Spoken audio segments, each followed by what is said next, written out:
Um prazer conversar com o senhor nessa manhã. Eu acho que está mutado. É um prazer conversar com você. Chegou agora, presidente. Pode falar.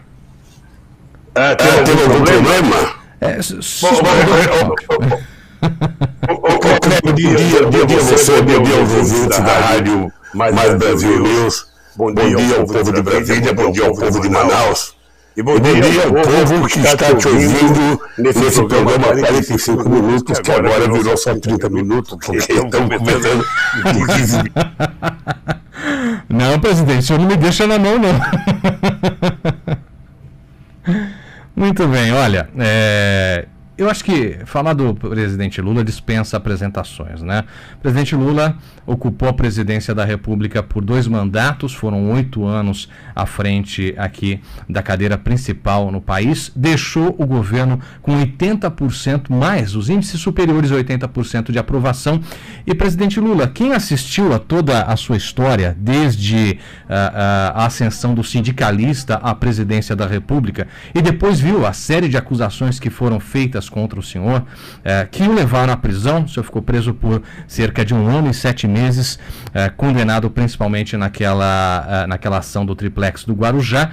Depois, esse mesmo público, eu acho que nem os mais gabaritados escritores, diretores de Hollywood teriam pensado numa série de televisão, num filme dessas proporções. Depois de tudo isso, o senhor deixou a prisão e todas as condenações foram anuladas pelo Supremo Tribunal Federal, as que não foram anuladas foram arquivadas. Recentemente, o senhor, inclusive, obteve uma vitória no Comitê de Direitos Humanos da ONU, que divulgou aí, nessa semana passada, uma decisão que concluiu que o senhor foi vítima de julgamento parcial e teve violados os direitos políticos, civis e a privacidade. E agora, esse mesmo homem que foi preso, que recebeu a anulação das condenações, figura em primeiro lugar em todas as pesquisas de intenção de votos realizadas no país para a presidência.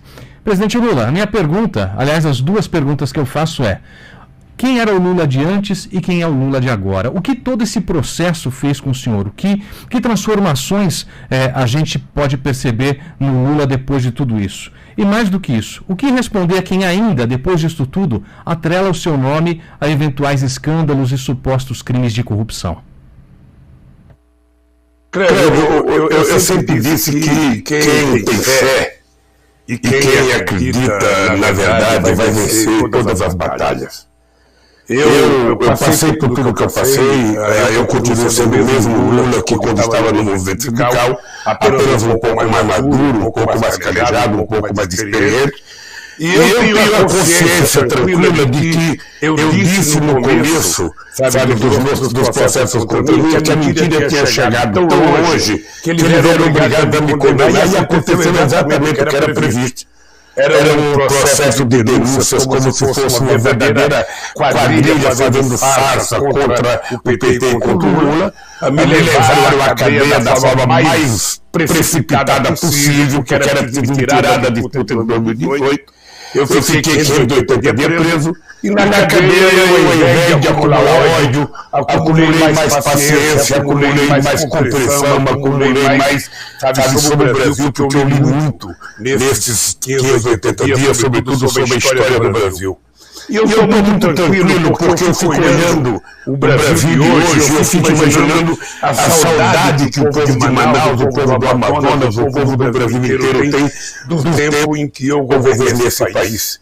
Toda vez que eu entro numa rádio, eu costumo dizer o seguinte: eu queria que todos os radialistas importantes estudassem se em algum momento da história um governo fez mais investimento no estado do Amazonas do que eu fiz. Eu gostaria de saber quem é que investiu mais em escolas técnicas, mais na universidade, mais no hospital universitário, mais na construção de obras de infraestrutura, no mais médico, mais, eu diria, a ponte do Rio Negro, eu do Tucuruí, Manaus, o gasoduto Quari, Manaus, ou seja, obras que eram seculares, que eram prometidas por todo mundo, nós tivemos a coragem de tirar do papel e executar essas obras e inaugurar essas obras.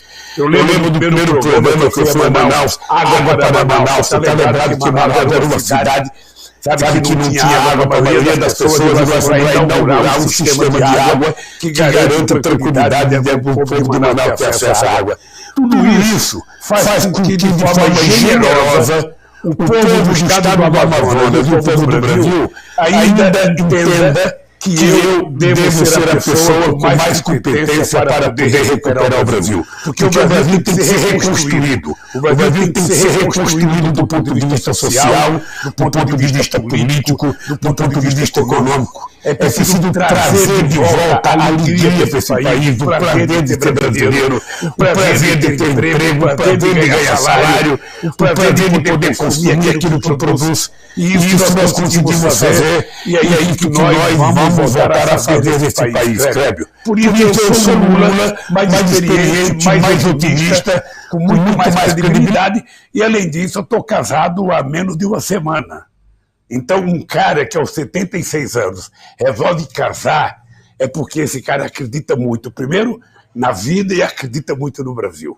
Senão, eu não casaria.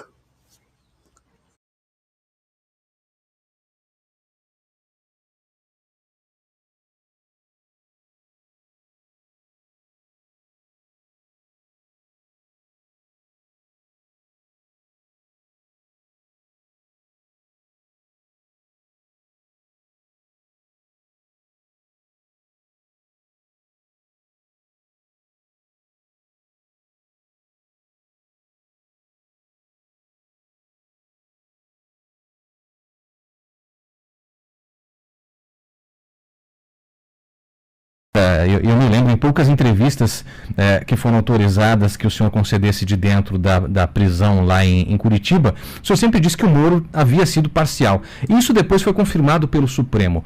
O que essa ação de hoje, ele se tornar réu em mais um processo e ver a condenação de pessoas como o Deltan Dallagnol, que fez aquele PowerPoint em que o acusava, quer dizer, ver tudo isso agora, traz que tipo de sensação para o senhor? Como é ver o Sérgio Moro ser hoje colocado na lista de réus?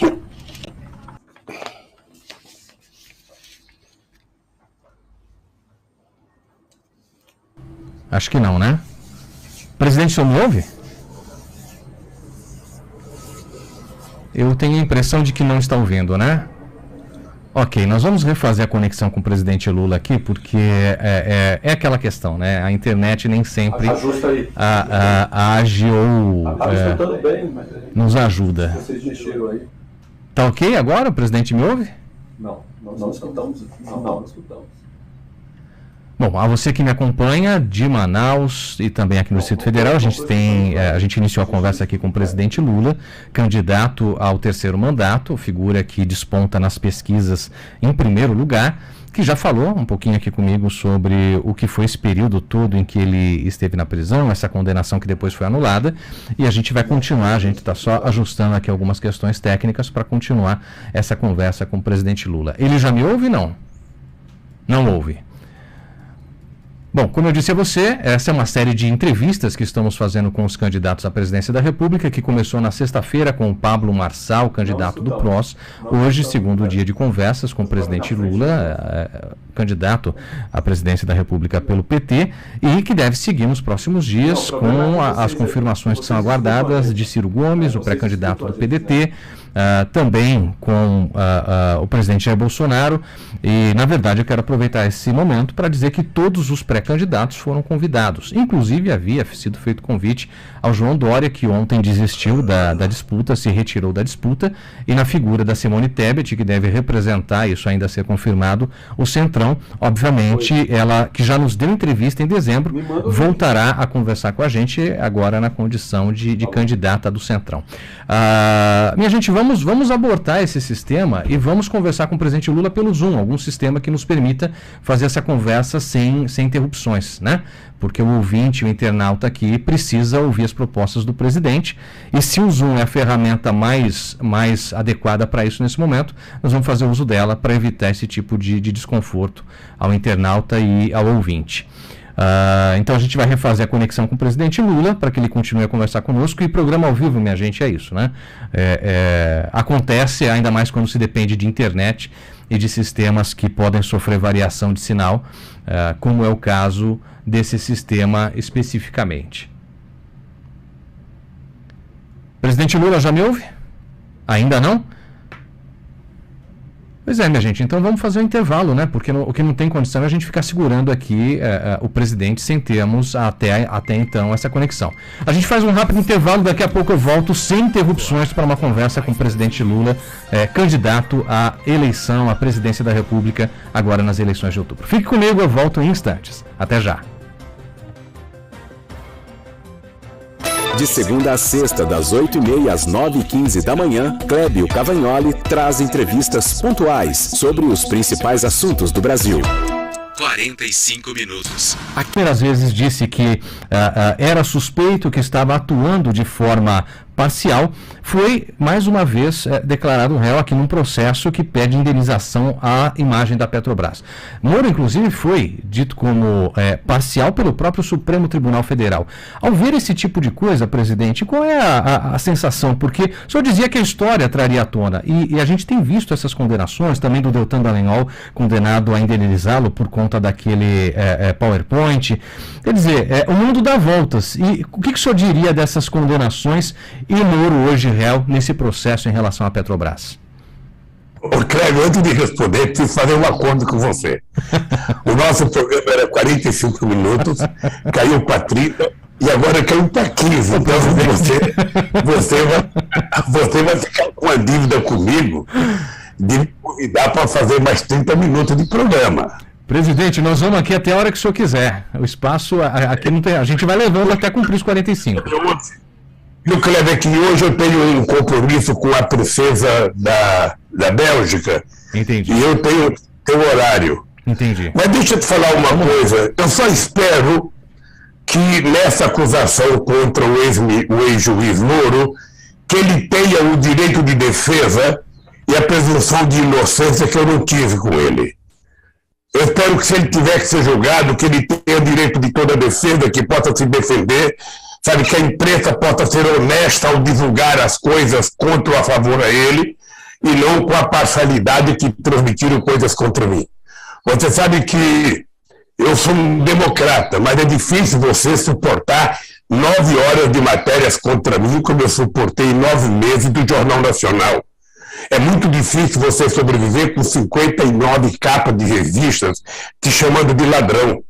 É muito difícil você sobreviver com 680 primeiras páginas dos jornais falando que você cometeu corrupção. Ou seja, eu sobrevivi a tudo isso. Estou com a minha consciência tranquila porque invadiram a minha casa, levantaram o colchão, quebraram o fogão, abriram televisão para tentar ver se tinha alguma coisa, não encontraram $100, não encontraram 1 grama de ouro, sabe? Quando não encontra, não tem coragem de dizer que não encontrou, porque a Polícia Federal, quando ela encontrava qualquer coisa na casa de alguém, era um show de pirotecnia. Quando ia na minha casa e não encontraram nada, nem na casa dos meus filhos, ele sai com a cabeça baixa, como diria a minha afinada mãe, enfia o rabo no meio das pernas, sabe, sai sem falar nada. Quando eles deveriam dizer, fomos na casa do cara e não encontramos nada. Então eu estou muito tranquilo, e o que eu quero que aconteça com o Moro ou com qualquer outra pessoa nesse país é que eles tenham um julgamento decente, digno, respeitoso, que eles tenham direito à presunção da inocência, que eles possam provar as coisas que eles fizeram ou que não fizeram. Eu acho, pessoalmente eu acho, que o Moro cometeu um crime contra esse país. Os prejuízos que esse país teve com o carnaval que o Moro protocolou nesse país é muito grande. Foram praticamente 170 bilhões de reais que deixaram de ser investidos. Foram 4,5 milhões de pessoas que perderam seu emprego. Foi a destruição quase da empresa, da indústria de óleo e gás no Brasil, da indústria naval brasileira, da engenharia civil brasileira. Olha, desnecessário. Desnecessário, porque se você quer apurar corrupção e você acha que o dono da rádio roubou, prende o dono da rádio, mas não precisa fechar a rádio, não precisa mandar os trabalhadores embora, não precisa prejudicar a empresa, você prende quem sabe, que praticou o crime. Bem, então eu fico pensando nessas horas o seguinte, olha, eu estou naquela de que eu quero dedicar o tempo que eu tenho pela frente para recuperar o prazer pela vida nesse país. Para que o povo brasileiro reconquiste o direito de ser feliz, de trabalhar, de estudar, de ter acesso ao lazer, à cultura, de poder viajar, sabe? Porque é isso que o povo quer. É isso que nós fizemos uma vez nesse país.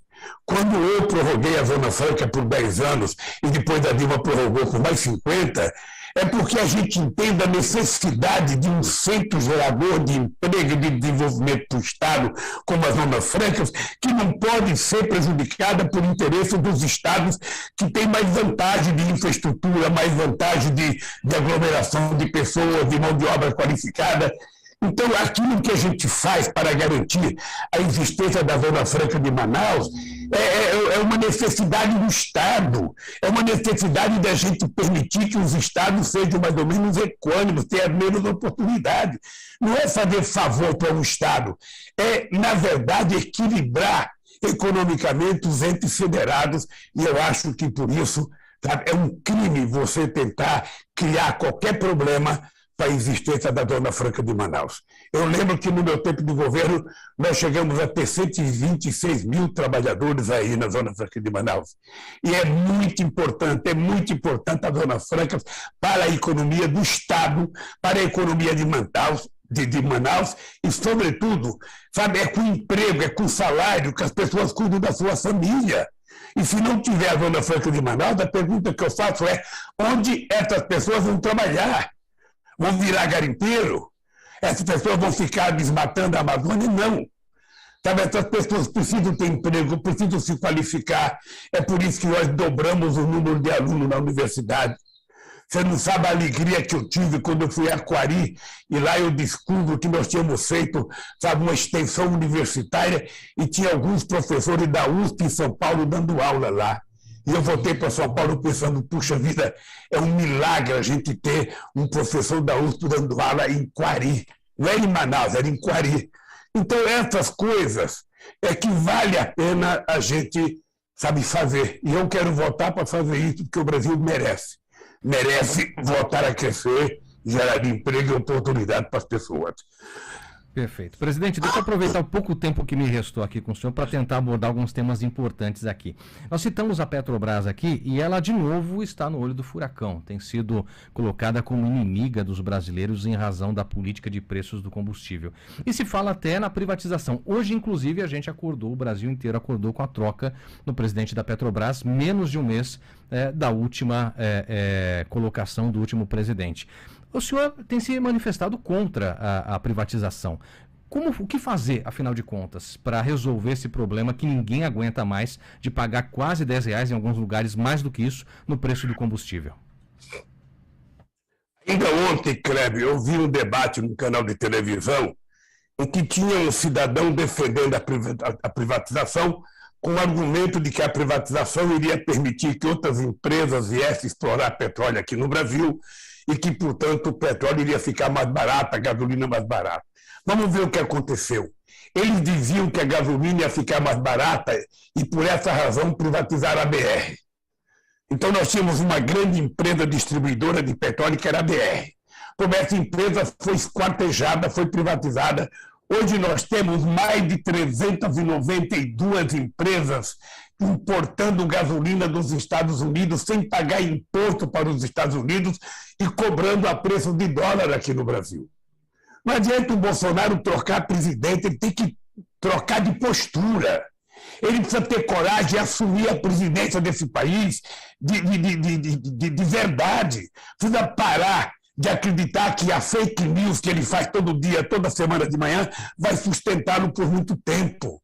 Olha, ele pode fazer uma reunião com o Conselho Nacional de Política Energética, trazer a Petrobras para a mesa, traga o Conselho da Petrobras e decida que o preço não será dolarizado, que nós não vamos pagar o preço internacional, nós vamos pagar o preço do custo da gasolina aqui no Brasil. É isso que nós temos que fazer, porque o trabalhador ganha salário em reais. Sabe? Nós fazemos produção em reais, não tem por que ficar cobrando em dólar para o povo brasileiro, temos que equiparar o preço internacional. Não tem nada a ver, o Brasil é autossuficiente. Eu vou te dar um número, que eu dou, é a terceira vez que eu dou esse número. Na crise de 2008, o barril do petróleo chegou a $147 no mercado internacional. E a gasolina no meu governo custava apenas R$ 2,60. O Bolsonaro precisa parar de falar bobagem. Precisa falar de ficar dizendo que tem vontade de dar um murro na mesa. E não é trocando o presidente, não. Se a Petrobras é tão importante, assuma ele a presidência da Petrobras. O que ele tem é ter coragem.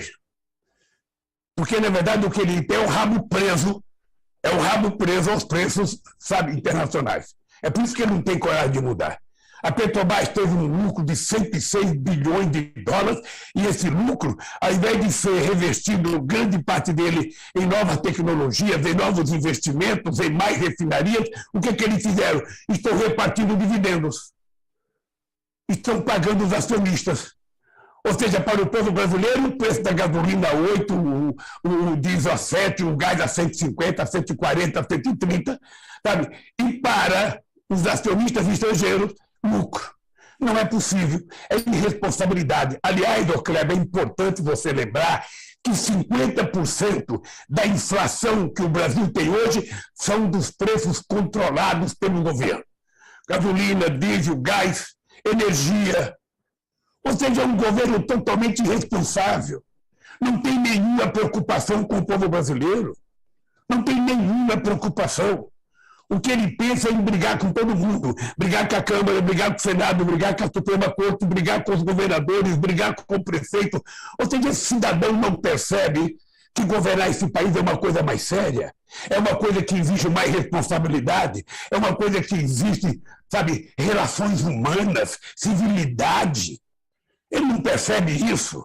Ele não percebe que a gente precisa conversar com todos os países do mundo, que nós precisamos conversar com os nossos governadores, com os nossos prefeitos. Há quanto tempo esse presidente não conversa com o prefeito? Há quanto tempo esse presidente ofende os governadores desse país?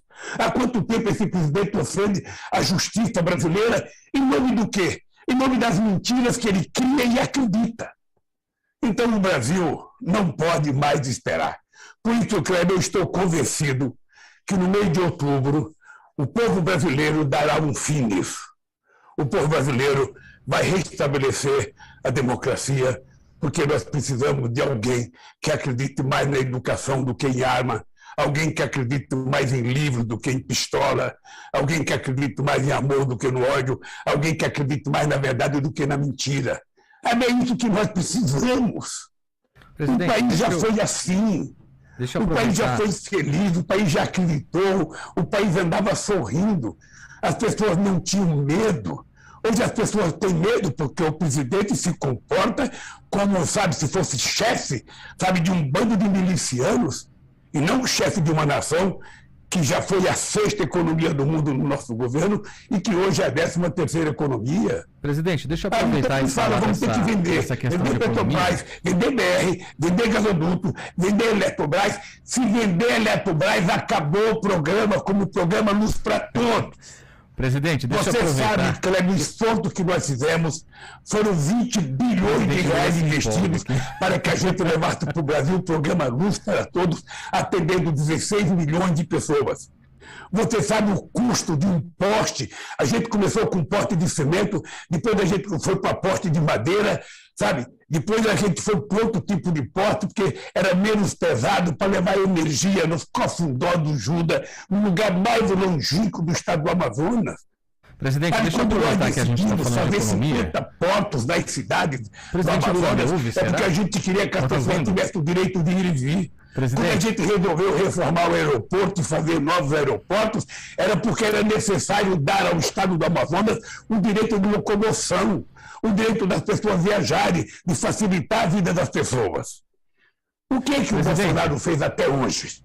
Presidente, ele certamente irá a Manaus pegar uma obra que nós começamos e que eles não fizeram para anunciar que vai terminar. Eles tiveram a pachorra de fazerem 5% das obras do Rio São Francisco e passaram na televisão anunciando que era eles que tinham feito a transposição do Rio São Francisco. Ou seja, então eu penso, Kleber, que o povo cansou de mentira. E a privatização não resolve o problema. O que resolve o problema é desenvolvimento econômico, é crescimento econômico, é geração de emprego, é melhorar o salário mínimo, é melhorar a vida do povo trabalhador, é cuidar da educação, é investir mais na educação, investir mais no nosso jovem, criar mais oportunidade de empregos. É isso que o povo está precisando. Presidente, deixa eu aproveitar. O povo quer paz. Que o senhor As citou... pessoas de Manaus querem cuidar da sua família, quer trabalhar, chegar em casa e encontrar a sua família bem, o presidente Lula, trabalhar, os dois se encontrarem, fazer a janta, cuidar do filho, levantar no outro dia de manhã, sabe, descansar e trabalhar. É isso que nós queremos, é isso que o povo deseja. O povo não quer pegar osso e açougue e não quer correr atrás de caminhão para pegar carcaça de frango. O povo quer comer coxa de frango, peito de frango. O povo quer comer carne, costela, alcatre, quer comer picanha. É isso que o povo quer. Costela de tambaqui. Deixa eu aproveitar, o senhor já respondeu aí uma série de perguntas. O governo precisa se dar conta que o papel de um governo é cuidar do povo, não é criar problema para o povo. Presidente, o senhor está me ouvindo? É isso que eu acho que o Brasil está precisando e é isso que eu acho que nós temos que fazer no Brasil. Presidente, o senhor consegue me ouvir, presidente Lula? Está me ouvindo bem? Tudo bem. Ah, então tá bom, vamos lá. Deixa eu aproveitar. O senhor já respondeu aí sobre a Eletrobras, quer dizer, já adiantou uma série de perguntas. Agora, quando se fala em economia, que é uma pauta extremamente importante, a gente sabe que algumas reformas estruturantes não passaram e não devem acontecer ao longo deste ano, em razão até das eleições de outubro. Então, de uma maneira rápida, eu gostaria que o senhor dissesse para a gente. O senhor tem criticado a reforma da Previdência, disse que pretende revogar a reforma trabalhista pelas dificuldades que ela cria para a geração de emprego. O que seria o seu governo no que diz respeito a essas reformas, principalmente a tributária, que há tantas décadas se discute no país? O Cleber, foi essa pergunta importante porque me dá a primeira oportunidade de dizer, eu não disse que a gente tem que destruir o que foi feito, nós vamos readequar a reforma do trabalho ao século XXI, tentar adaptar as leis trabalhistas ao mundo do trabalho de hoje. É isso que o movimento sindical deseja. A gente não quer voltar ao passado, a gente quer ir para frente. Ir para frente significa a gente discutir uma legislação trabalhista junto com os dirigentes sindicais, junto com os trabalhadores, junto com os empresários e junto com o governo. O que a gente não quer é a destruição, a implosão que eles fizeram do direito dos trabalhadores. Tá? Então, veja, a outra questão da Previdência. O Clébio, até 2014, a Previdência Social era superavitária. Sabe por que ela era superavitária? Porque tinha muito emprego. Foram criados 22 milhões de empregos, foram legalizados mais de 6 milhões de micro e pequenas empresas nesse país. Então, a Previdência, quando tem emprego, quando tem trabalho, quando tem salário, ela fica superavitária. Quando não tem emprego, quando não tem salário, não tem contribuição, ela fica deficitária. Então, é preciso que a gente tenha um sistema de geração de empregos, de crescimento da economia, para que a Previdência possa garantir ao aposentado o direito de não ser vítima, como ele é vítima toda vez que existe uma reforma. A segunda coisa é a política tributária. O que eu tenho dito, Kleber? Eu tenho dito o seguinte, que a solução do Brasil ela será simples se a gente eleger uma maioria no Congresso Nacional para que a gente possa colocar o pobre no orçamento da União, no orçamento do Estado, no orçamento da cidade, e a gente possa colocar o rico no imposto de renda. Porque a verdade é que rico paga menos imposto de renda proporcional do que um trabalhador que ganha R$ 2.800 no estado do Amazonas. Porque o que ele paga de imposto quando ele vai comprar as coisas para comer é o mesmo que o rico paga. Como o rico é muito mais, significa que o pobre paga mais.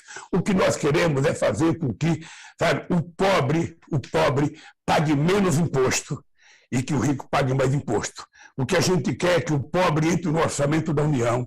Sabe? A gente, quando começar a discutir o orçamento, a gente sempre começa pela presidência, pela vice-presidência, pelos ministros e tal. Aí, quando a gente vai discutir, o povo não tem mais dinheiro. Então, é preciso que a gente tenha o seguinte: as pessoas que defendem teto de gasto é muito bom, mas vamos defender um teto de política social? Vamos começar a pagar a dívida secular que esse país tem com o seu povo, com os indígenas, com os negros, com o pescador, com o povo trabalhador, com o povo ribeirinho, com o povo que mora na periferia desse país. Vamos fazer um pacto para que a gente possa discutir o que é mais importante nesse país. É você limitar um teto de gasto para não fazer investimento na área social, para garantir que os banqueiros recebam a sua dívida, ou é necessário a gente pagar a dívida que a gente tem com o povo pobre, que nasce pobre, seu pai, sabe, morre pobre, seu avô morre pobre e ele continua pobre. Como é que nós vamos tentar dar uma chance? Nós começamos. É por isso que no meu governo, durante todo o período, o salário mínimo aumentava de acordo com o crescimento do PIB. Além da inflação, o crescimento do PIB.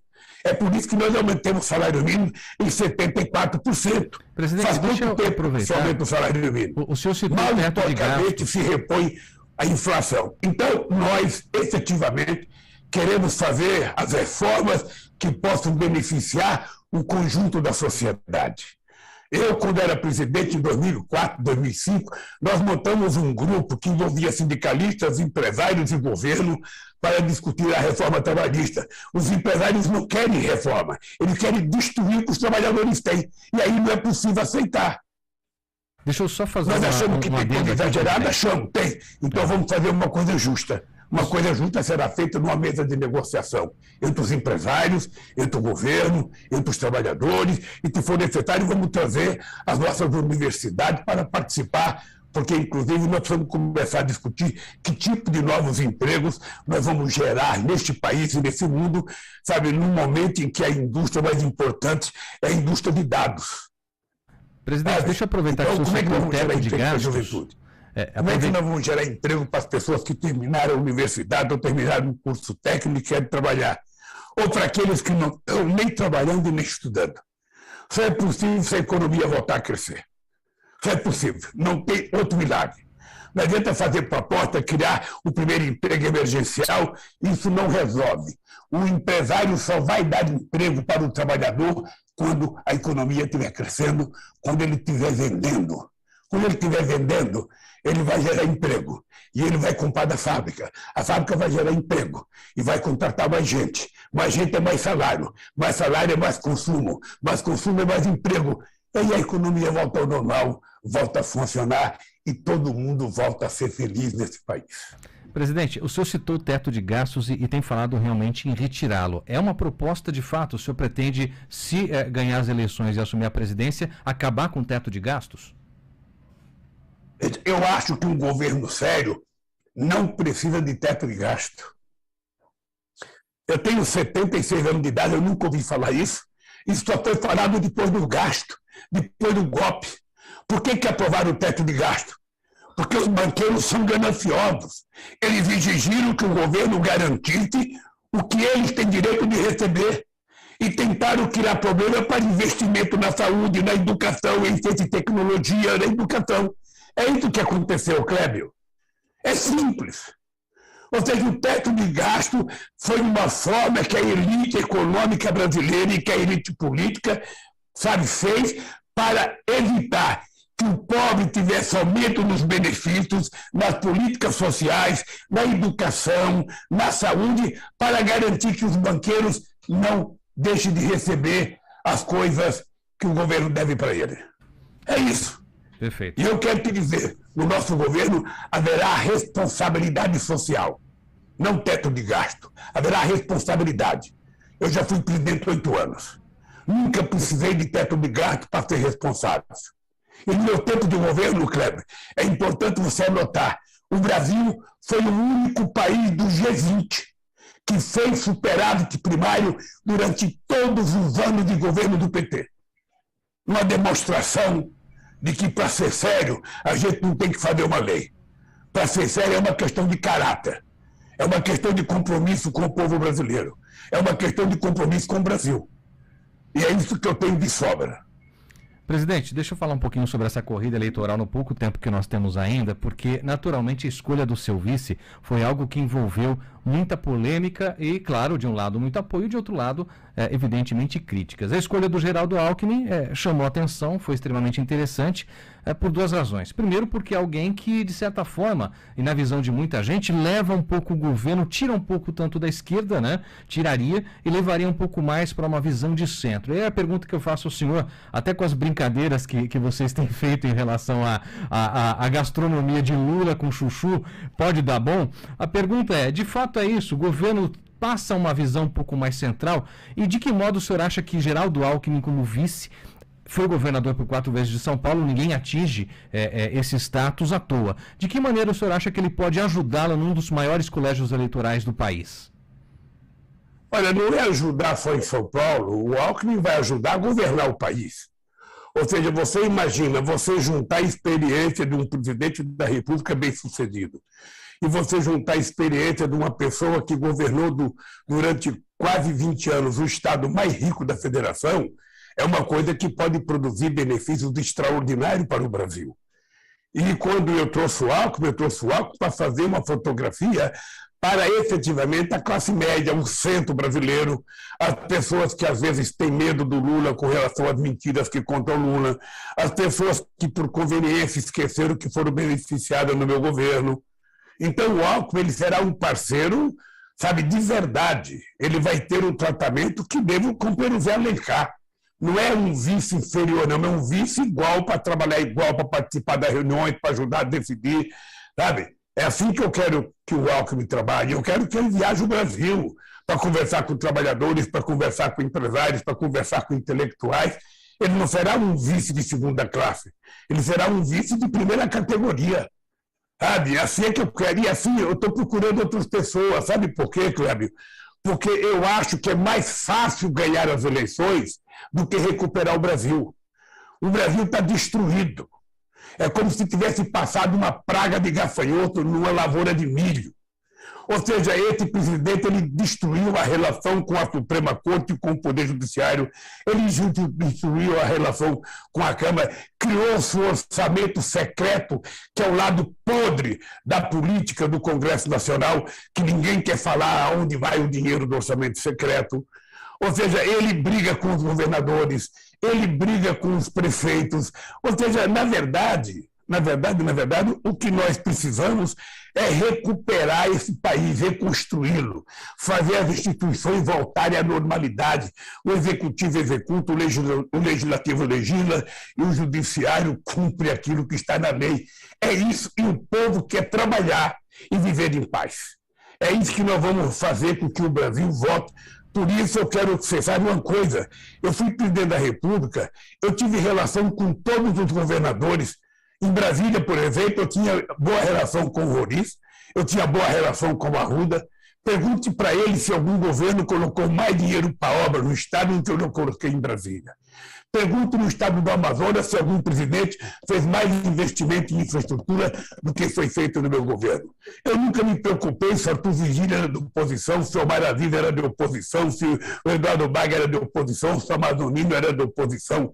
Quando você tem um mandato de presidente da República, você não pensa na sua relação pessoal, você pensa na sua relação entre federados, ou seja, então você é um chefe de Estado que está lidando com outro chefe de Estado, você não precisa saber que partido ele é, que igreja ele pertence, que time que ele torce, você tem que saber que ele foi eleito pelo povo e que o povo daquele Estado, daquela cidade tem direitos e você então cumpra com a sua obrigação.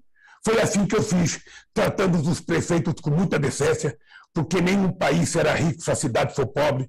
Quem cuida da cidade é o prefeito, quem cuida da saúde é o prefeito, quem cuida da educação é o prefeito, quem cuida do povo pobre que está na rua é o prefeito. Então nós precisamos ter consciência que temos que ajudar os prefeitos. Nós temos que ter consciência que é preciso ajudar os estados. Então eu estou convencido que nós vamos recuperar o Brasil. Sinceramente, eu já disse várias vezes, a primeira reunião que eu quero fazer, se ganhar as eleições, no mês de janeiro, é reunir os 27 governadores de estado, para ver a situação de cada estado, qual é a obra prioritária na área da educação, na área da saúde, na área de infraestrutura, para que a gente faça um pacto de terminar essas obras que são prioritárias em 4 anos de mandato. Outro dia eu até tentava parafrasear o Juscelino Kubitschek quando ele dizia que ia fazer 50 em 5. Eu tenho que fazer 40 em 4. Sabe? Então nós vamos recuperar esse país, pode ficar certo. Você vai ter orgulho de viajar o mundo com o passaporte brasileiro e quando chegar nos aeroportos, as pessoas veem que você é brasileiro, te dá os parabéns e falar bem-vindo. Não hoje que você será tratado como paria, porque nós temos um presidente que não conversa com ninguém, a não ser com a extrema-direita nazista espalhada pelo mundo. Presidente, eu quero que esse país volte a ficar bem. Eu quero que esse povo volte a ser feliz. Eu quero que as mulheres vivam a vida com muita tranquilidade, que os homens vivam com muita tranquilidade. Não posso dividir o país entre religioso e evangélico. Não. Não vou misturar a religião com a política. Não vou misturar. Cada um segue a profissão que quer. Cada um segue a religião que desejar. Sabe? E o governante não tem que se meter nisso. O governante não tem que ficar utilizando padre ou pastor. O governante precisa deixar as pessoas cuidarem da sua fé e da sua espiritualidade com respeito e com independência. Não ficar utilizando o nome de Deus em vão. Por isso, meu caro Clébio, esteja certo que você vai participar como jornalista desse momento bom que vai viver o Brasil, que vai viver Brasília, que vai viver o estado do Amazonas e que vai viver todos os 27 estados da nossa federação. Presidente, eu quero encerrar, a gente tem poucos minutos, só com uma avaliação sua sobre, o senhor citou muito essa questão da crise que se vive entre os poderes, né? E a gente sabe que as eleições já estão sendo um processo questionado. Há uma dúvida que foi colocada sobre a credibilidade do nosso processo de votação por meio das urnas eletrônicas e se fala até sobre a possibilidade de um eventual resultado da sua vitória, por exemplo, não ser reconhecido. Como é que o senhor encara essa situação e até no que diz respeito à segurança, porque as eleições estão polarizadas, elas serão polarizadas. O senhor tem medo? Porque é óbvio que o senhor já passou, as suas caravanas já foram vítimas de ataques no passado e é óbvio que existe esse risco. Como é que o senhor analisa todo esse contexto dessas eleições que devem ser as mais difíceis da nossa história? Olha, nós estamos lidando, Clébio, com um governante incivilizado. O Bolsonaro não conhece a palavra bom senso, não conhece a palavra democracia, não conhece a palavra amor, não conhece a palavra solidariedade, a palavra fraternidade. O que ele conhece é a palavra do ódio, da bagunça, da provocação, da ofensa. Então nós poderemos ter uma campanha mais tumultuada do que já tivemos em outra. Da minha parte, eu vou fazer a campanha como eu fiz contra o Collor, como eu fiz contra o Fernando Henrique Cardoso, como eu fiz contra o Serra, contra o Alckmin. Sabe, uma campanha civilizada tentando discutir soluções para os problemas brasileiros.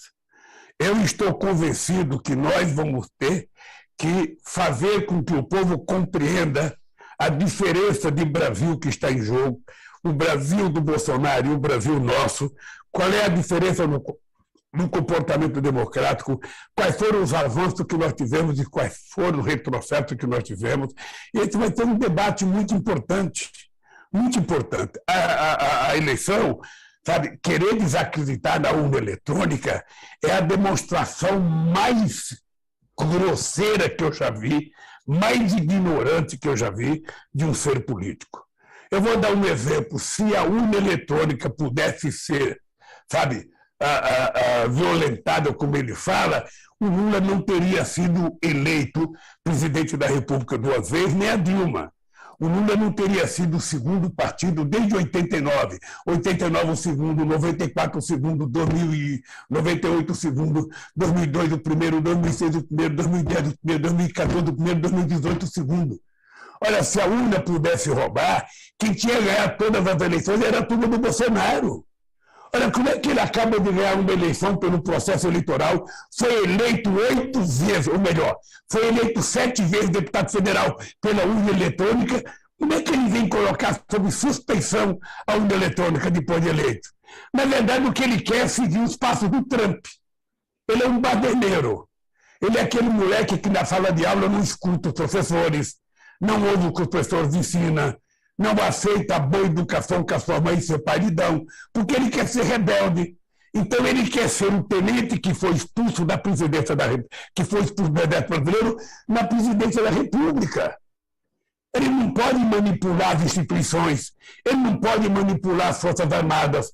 As Forças Armadas é uma instituição do Estado brasileiro, não é uma instituição do Bolsonaro. Então, tudo isso ele conseguiu banalizar. E nós precisamos recuperar tudo isso. Porque um país sério precisa ter instituições sérias. As instituições são muito importantes para a manutenção do Estado democrático de direito nesse país, para fazer prevalecer a democracia, o respeito entre as pessoas. É esse país que nós precisamos criar, Clébio. E você, obviamente, que dá uma contribuição extraordinária com o seu programa, sabe, discutindo os assuntos sérios que a gente precisa discutir. Sabe, o Bolsonaro, todo dia, ou toda semana, ele faz uma live, conta 4 ou 5 mentiras, e às vezes a imprensa corre atrás da mentira para transformar aquilo num fato político. É não dar crédito às bobagens que ele fala. A gente não tem que dar crédito a um presidente que fica tentando brigar com um juiz da Suprema Corte. A gente não pode dar crédito, não pode ficar dando importância. Sabe? Então eu estou muito tranquilo. Eu já participei de muitas eleições, já vivi muitos momentos, sei o tipo de gente que eu vou enfrentar, mas desta vez, se quando eu ganhei a primeira vez, a esperança venceu o medo, agora eu posso te dizer uma coisa: o amor vai vencer o ódio. O trabalho vai vencer o desemprego. O aumento de salário vai vencer a miséria. A comida na mesa vai vencer a fila do osso. É isso que vai acontecer nesse país. E o povo vai poder utilizar gás de cozinha, porque o preço vai ser compatível com o salário dele. O povo vai poder comer frango, vai poder comer carne outra vez nesse país. Quem tem um carrinho vai poder colocar gasolina. Porque sempre colocaram. Então o Brasil fica autossuficiente em petróleo para quê? Para a gente ficar mais pobre, mais miserável? Sabe? O coitado que compra um carrinho hoje, ele não consegue encher o tanque de gasolina, o que ele faz é empurrar o carro para a garagem, empurrar o carro com a mão para fora da garagem para limpar o carro e depois coloca o carro para dentro. Não pode nem sair com a sua família. Um país que é autossuficiente, um país que descobriu o pré-sal, um país que precisa voltar a fazer refinaria para que a gente possa vender combustível a preços baratos.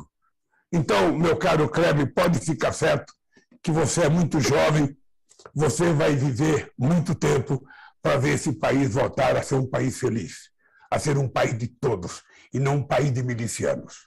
Presidente, muito obrigado pela conversa. Eu desde já quero pedir que a sua primeira entrevista a ser eleito presidente seja aqui para o 45 Minutos, registrando esse pedido para que a gente fale sobre esse governo que virá se o senhor for eleito. Não, mas Clébio, é uma coisa antes, querido. É que eu participei de um programa chamado 45 Minutos, mas eu só falei, falei 25 minutos. Então você, sinceramente, vai ter que me chamar outra vez. Quando eu for ao Amazonas, que eu vou aí nós fazemos um ao vivo, se você estiver em Manaus, se estiver em Brasília, fazemos em Brasília. Estou em Brasília, mas o senhor é convidado para vir ao vivo. Vai ser um prazer recebê-lo aqui no estúdio, não tenha dúvida disso. Tá bom, Cleber, obrigado a você, querido, obrigado aos nossos ouvintes, obrigado aos companheiros que participaram conosco de Brasília e de Manaus. Obrigado, presidente. Boa sorte nessa corrida e foi um grande prazer conversar com o senhor. Eu queria aproveitar aqui e agradecer a assessoria do presidente Lula, e não só na figura do Crispiniano, como também do Stucker, que viabilizaram essa entrevista. E uma coisa que eu acho que tem de ser tornada pública é que sempre que você convida uma figura, principalmente da importância de um ex-presidente da República, muitas vezes assessores colocam uma série de regras. E não foi o que aconteceu aqui. Nos últimos dias, em conversa com a assessoria do presidente Lula, não houve qualquer restrição a perguntas ou a qualquer coisa que fosse tratada. Isso eu acho que é respeito com a imprensa e respeito com o eleitor, com o internauta e com o ouvinte, por isso eu faço questão de registrar. Deixar claro também para aqueles que não entendem, e até em razão de algumas coisas que a gente recebe, que eu chamei o ex-presidente Lula de presidente durante a conversa, porque protocolarmente é assim que você se refere a uma autoridade